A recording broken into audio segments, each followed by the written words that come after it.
ખેડૂત ભાઈઓ, આજના એપિસોડમાં આપણે ચર્ચા કરીશું આપણી ઉપજ જીરાની.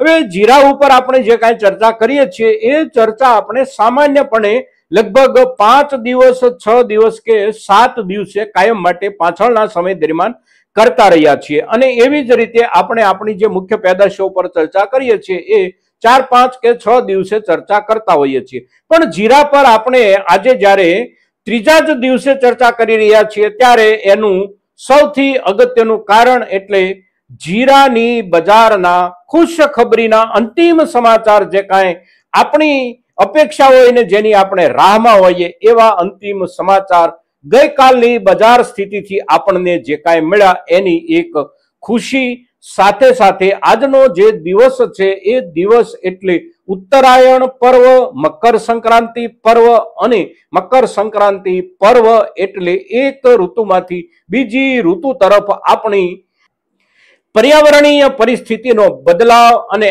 આ જે સંક્રાંતિ પર્વ છે એ સંક્રાંતિ પર્વ એટલે સૂર્યના દક્ષિણથી ઉત્તર તરફના પ્રયાણને ઋતુની આખા વર્ષ દરમિયાનની સૌથી શુભ સંક્રાંત ઘટના માનવામાં આવે છે, ગણવામાં આવે છે. અને તેથી આ જે સંક્રાંતિ પર્વ છે એ સંક્રાંતિ પર્વ આપણા સમગ્ર વર્ષ દરમિયાન આવતા સંક્રાંતિ પર્વમાં સૌથી શ્રેષ્ઠ સંક્રાંતિ પર્વ છે. અને તેથી એની ઉજવણીનો એક ઉત્સાહ આપણા દરેક ભારતીયમાં જુદા જુદા રૂપમાં પ્રદર્શિત થતો રહે છે કાયમ માટે, એના એક ઉત્સાહના રૂપમાં, ઉત્સવના રૂપમાં. અને આજનો જે દિવસ છે એ દિવસની ખૂબ હાર્દિક શુભકામના સાથે આપણે આજે ચર્ચા કરીએ આપણા જીરાની બજાર પરિસ્થિતિ ગઈકાલના દિવસે જે કાંઈ રહી હતી એના આધાર પર આવનારા સમયમાં હવે આપણે આપણા જીરા પાસેથી કેટલી અપેક્ષા રાખી શકીએ. પછી આ જીરું આપણું જૂની ઉપજનું હોય કે નવી ઉપજનું પાકી અને આપણી પાસે આવનારું આપણું જીરું હોય.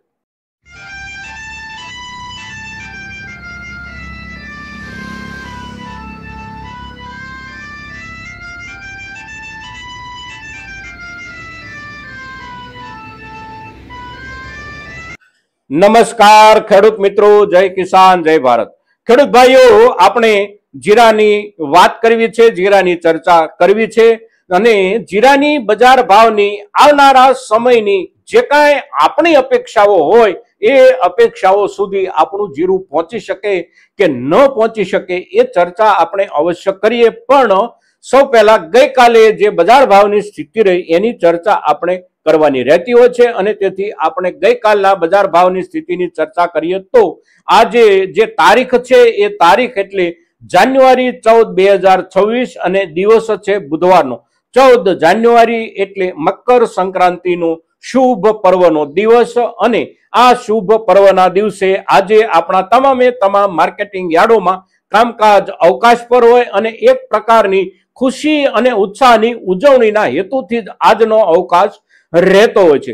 તો ગઈકાલની પરિસ્થિતિ આપણે આપણા જીરાના બજાર ભાવની જોઈએ તો એક જ દિવસમાં આપણા જીરાના જૂના જીરાના વેપારમાં 100 રૂપિયાથી વધારે ભાવ વધારો કાલના એક જ દિવસમાં આપણને બજારોમાં જોવા મળ્યો. આપણું ખેડૂતનું જીરું એટલે કે આપણી કિસાની ઉપજનું જીરું એક જ દિવસમાં 100 રૂપિયાનો ભાવમાં ઉછાળો મેળવી જાય એવો છેલ્લા ઘણા દિવસો દરમિયાન ગઈકાલનો એક પહેલો દિવસ આપણને જોવા મળ્યો. હવે કાલના દિવસે આપણે જોઈએ તો 20 કિલોના જીરાના બજાર ભાવ આપણે 4400 રૂપિયા સુધી પહોંચતા જોયા, અને 4400 રૂપિયા એટલે આપણે જે સોપાન એટલે કે પગથિયાની વાત કરીએ છીએ એ ચોથું પગથિયું આપણું જૂનું જીરું ગઈકાલે ચડી ગયું. હવે આપણે નવી ઉપજ જીરાની વાત કરીએ તો નવી ઉપજ જીરું ગઈકાલે આપણા ગોંડલના માર્કેટિંગ યાર્ડમાં જે વેચાવા માટે આવ્યું એ જીરાનો આપણા ખેડૂતને જે ભાવ મળ્યો એ ભાવ મળ્યો 20 કિલોના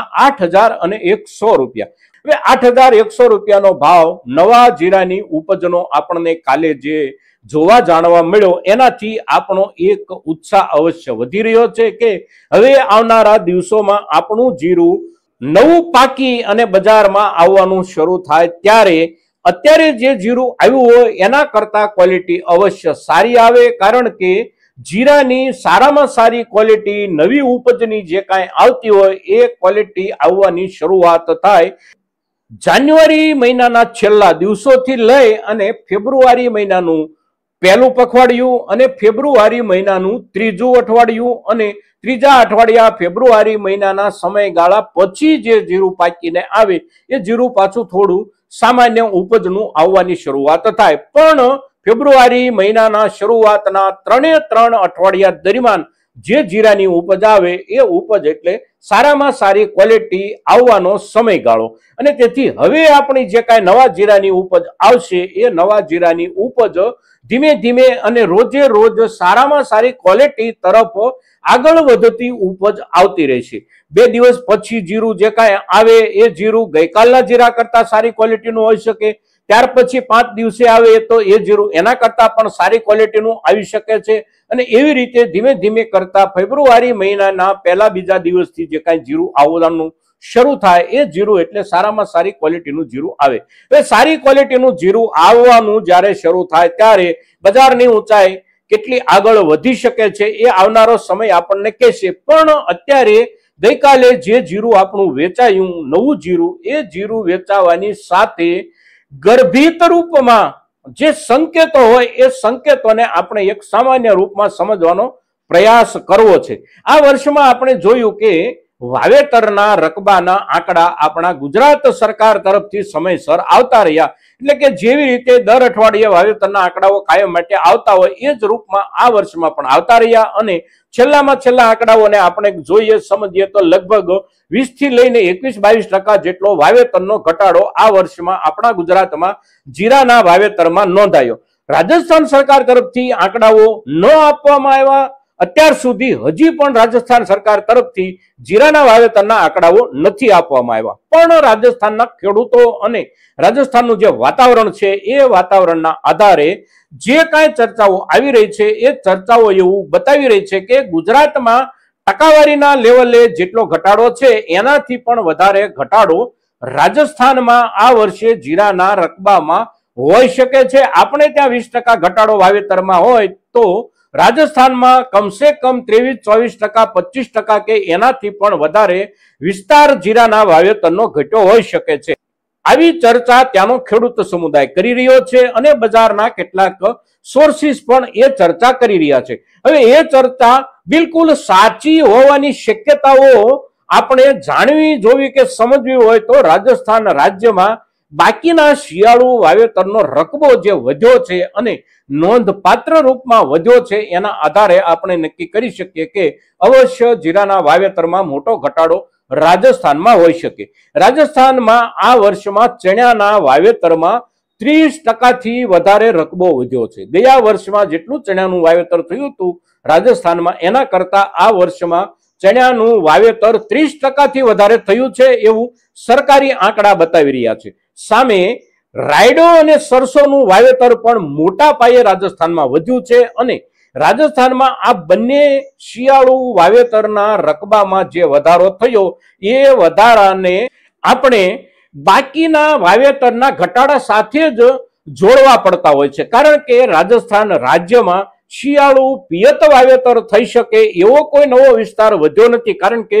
પિયત વાવેતર તો જ વધે મોટા પાયે કે જો જે તે વિસ્તારમાં જાહેર સિંચાઈ વ્યવસ્થા એટલે કે ડેમ કે તળાવનું વિશેષ રૂપમાં નવું માળખું ઊભું થાય અને એ માળખા નીચે પિયત ખેતી વિસ્તાર વધે તો જ પિયત વાવેતર વિસ્તારનો આંકડો વધતો હોય છે. પણ રાજસ્થાનમાં એવું કશું ગયા વર્ષમાં થયેલું નથી. એટલે પાછળના વર્ષમાં શિયાળુ વાવેતરનો જે કાંઈ રકબો હોઈ શકે એ જ રકબામાં વાવેતર પણ આ જ વર્ષમાં થવાનું હતું અને એ જ રકબામાં જે કાંઈ વાવેતર થયું હોય એ વાવેતરમાં જીરું ઘટે, ધાણા ઘટે એવા સંજોગો અને એવી બજારની સ્થિતિ પાછળના વર્ષ દરમિયાન જે રહી એના કારણે ત્યાંના ખેડૂતોએ ચણાનું વાવેતર વધાર્યું, રાયડાનું વાવેતર વધાર્યું અને ચણા અને રાયડાના વધેલા વાવેતરનું પરિણામ એટલે જીરું અને ધાણાના વાવેતરના વિસ્તારમાં મોટો ઘટાડો. હવે રાજસ્થાન રાજ્ય સરકાર જીરાના વાવેતરના આ વર્ષના આંકડાઓ છુપાવી રહી છે એવી વાત આપણે પાછળની ચર્ચાઓમાં આપ સૌની સામે કરી ચૂક્યા છીએ અને એ આપણને એક શંકા ઊભી થતી હતી સરકાર પર, એટલે આપણે એ ચર્ચા આપની સામે કરી હતી. અને હકીકત અત્યારે એવી સિદ્ધ પણ થઈ રહી છે કે સરકારે આંકડા છુપાવ્યા છે, એટલે કે આંકડા સરકારે સાર્વજનિક નથી કર્યા, અને સાર્વજનિક નહીં કરવાના કારણો શું હોઈ શકે એની પણ આપણે ચર્ચા એ તે દિવસોમાં કરી છે. હવે નવું જીરું જે આપણું વેચાયું એને આપણે વાવેતરના આંકડાઓની સાથે થોડું પાછળથી જોડી શકીએ છીએ. અવશ્ય કેવી રીતે જોડી શકીએ છીએ? તો સરકારે જે આંકડા છુપાવ્યા છે એ છુપાવવા પાછળનો સરકારનો હેતુ એટલે કેટલાક વેપારી હિતોને સાચવી લેવાનો સરકારનો હેતુ, કે સરકાર આંકડાઓ જાહેર કરે અને આંકડાઓ જાહેર થતાની સાથે જ બજારમાં જીરું ઉછળી અને વધારે પડતા આઘા ભાવોના લેવલ સુધી પહોંચી જાય તો જેમને ખરીદી કરવાની બાકી રહી ગઈ હોય, અગર તો થોડી વધારે ખરીદી જેમણે કરવી હોય એવા લોકો ખરીદી કરવાથી વંચિત રહી જાય, અગર તો એમને ઊંચા ભાવથી ખરીદી ન કરવી પડે એટલા માટે આંકડાઓ કેટલાક સમય માટે હજી પણ દબાવી રાખો, જેથી કરીને બજાર વધે તો પણ ધીમે ધીમે વધતું રહે અને ધીમે ધીમે વધતા બજારમાંથી મોટા પાયે માલ ખરીદ કરવા માંગતા વેપારીઓ ખરીદ કરી શકે. એટલે આ પ્રમાણેનો મોકો આપવાનો સરકારે, રાજસ્થાન સરકારે અવશ્ય પ્રયાસ કર્યો હતો અને એની આપણે ચર્ચા કરી હતી. હવે 8,000 રૂપિયાનો ભાવ, 8,100 રૂપિયાનો નવી ઉપજ જીરાનો આવે એનો અર્થ એ થયો કે આવતી સિઝન નવી જે કાંઈ આવવાની છે એ સિઝનમાં જીરાના બજાર ભાવની સ્થિતિ સારામાં સારી કલ્પી રહ્યા છે. માત્ર ખેડૂતો નહીં પણ વેપારીઓ પણ સારામાં સારા ભાવની સ્થિતિ કલ્પી રહ્યા છે, એટલે જ ઊંચા ભાવથી નવા જીરાની ખરીદીની શરૂઆત થઈ છે. હવે વેપારી સમુદાય શા માટે આટલો બધો ઊંચો ભાવ કલ્પી રહ્યા છે આવતી સિઝનમાં? તો વેપારીઓ માટે આ કલ્પનાના મજબૂત કારણો આપોઆપ આપણને પણ સૌને સમજાઈ જાય એવા સ્થિર અને ચોક્કસ દેખાઈ રહ્યા છે. એક, વાવેતર રકબામાં મોટો ઘટાડો. બીજું, જે વાવેતર આપણું થયું છે એ વાવેતરમાં પણ સમયસરનું વાવેતર બહુ ઓછું થયું છે. કુલ વાવેતર વિસ્તારમાંથી પણ 35 થી 40% જ વાવેતર સમયસર થયું છે અને બાકીનું જે કાંઈ વાવેતર થયું એ વાવેતર કંઈક વાવેતર પાછોતરું થયું અને કેટલુંક વાવેતર વધારે પ્રમાણમાં પાછોતરું થયું છે.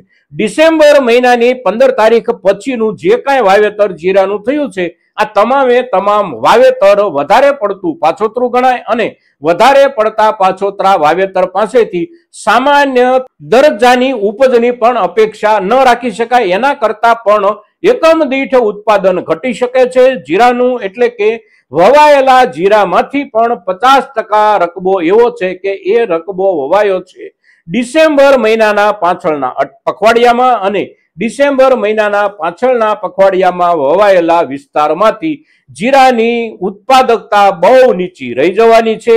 સાથે સાથે અત્યારના સમયમાં જોઈએ આપણે તો પણ અને વીતેલા પૂરેપૂરા અત્યાર સુધીના શિયાળાની ઋતુના સમયગાળાના વાતાવરણને આપણે જોઈએ તો પણ વાતાવરણ મોટા ભાગે એટલું બધું અનુકૂળ ઝાઝા દિવસો દરમિયાન નથી રહ્યું કે એ અનુકૂળતાના આધારે આપણા જીરા જેવા પાકની પ્રગતિ જે કાંઈ જે રૂપમાં થવી જોઈએ એ રૂપમાં એની પ્રગતિ, એ રૂપમાં એનો વિકાસ થઈ શક્યો હોય એવું આ સમય દરમિયાન હજી સુધી વાતાવરણીય અનુકૂળતાના રૂપમાં આપણને ચિત્ર જોવા નથી મળ્યું. એટલે એક વાતાવરણીય પ્રતિકૂળતા, બીજું પાછોતરું વાવેતર અને ત્રીજું વાવેતરના રકબામાં મોટો જબરો ઘટાડો. આ ત્રણ કારણોસર આવતી નવી સિઝન જીરાની સારામાં સારા ભાવની કલ્પના ખેડૂત જેવી રીતે કરતો હોય એવી જ રીતે એના વેપાર સાથે જોડાયેલો સમુદાય પણ કરી રહ્યો હોય એવું પુરવાર થઈ રહ્યું છે નવા જીરાના સારા ભાવની શરૂઆતથી. અને તેથી આપણે હવે પછીના સમય દરમિયાન આપણી પાસે સંગ્રહિત જૂનું જીરું હોય તો એની પાસેથી પણ આપણી અપેક્ષા મુજબ આપણે ભાવ મેળવી શકીએ છીએ. સાથે સાથે આપણી નવી ઉપજ જીરું સંપૂર્ણ રૂપમાં પાકી તૈયાર થઈ અને આવે ત્યારે એની કેવી ક્વોલિટી આપણને મળે છે એ ક્વોલિટીના આધારે ખૂબ સારામાં સારા ઊંચાઈ સાથેના ભાવ મળવાની શક્યતાઓ અને સંભાવનાઓ આ વર્ષમાં જ્યારે બને છે ત્યારે આ પ્રકારના ઉજળા ચિત્રની આપ સૌને આજના પવિત્ર મકર સંક્રાંતિના દિવસે હાર્દિક શુભેચ્છા સાથે એક વિનંતી કે આજની આપણી આ ચર્ચા મહત્તમ ખેડૂતો સુધી આપ પહોંચાડો એવી આપ સૌની પાસેથી અપેક્ષા સાથે જય કિસાન જય ભારત.